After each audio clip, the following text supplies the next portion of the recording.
I'd like to begin with something else. Behind me stands a wall that encircles the three sectors of this city, part of a vast system of barriers that divide the entire continent of Europe.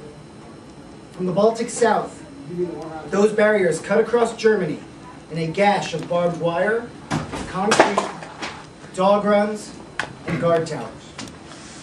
Farther south, there may be no visible wall, but there remain armed guards and checkpoints all the same, a restriction on the right to travel, still an instrument to impose upon ordinary men and women the will of a totalitarian state. What's the theme of the day? Cold War. Cold War. Specifically, can anyone? Brandenburg Gate, yeah. Yes. This speech that I'm going to talk about today was given 22 years ago, but it is still relevant today. Iron Curtain. It was President Reagan making a stand against the Soviet Union at a very pivotal time.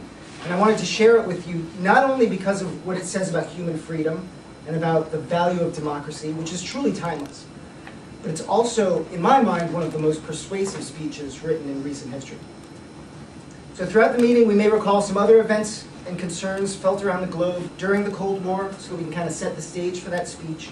And so we can also think about what we have gained since the wall came down and what we still need to do throughout the world to champion the rights of people. And I will go on with another part of Reagan's famous speech. In the 1950s, Khrushchev predicted, "We will bury you." But in the West today, we see a free world that has achieved a level of prosperity and well-being unprecedented in all of human history. In the communist world, we see failure, technological backwardness, declining standards of health, even want of the most basic kind, too little food. Even today, the Soviet Union cannot feed itself. After these 4 decades, then, there stands before the entire world one great and inescapable conclusion. Freedom leads to prosperity.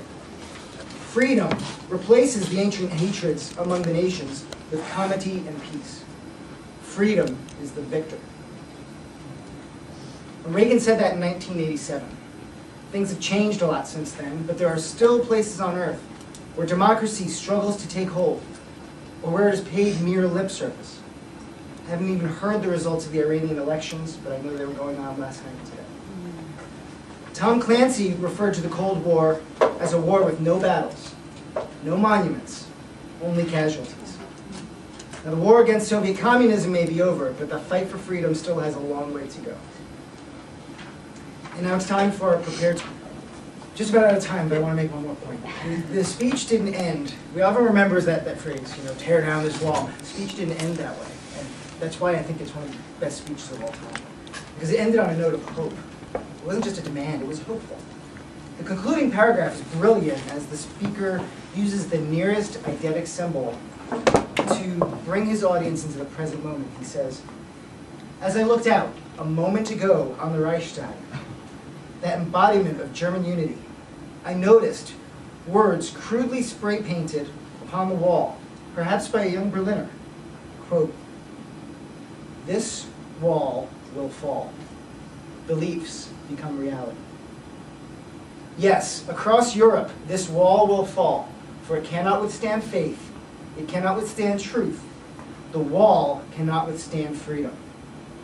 Fellow Toastmasters, I am proud to say that I lived during the time when the wall came down, and I am thankful for the freedom I possess only because of the wisdom and sacrifice of so many before me. There are many walls out there yet, and they must come down too." Mr. President.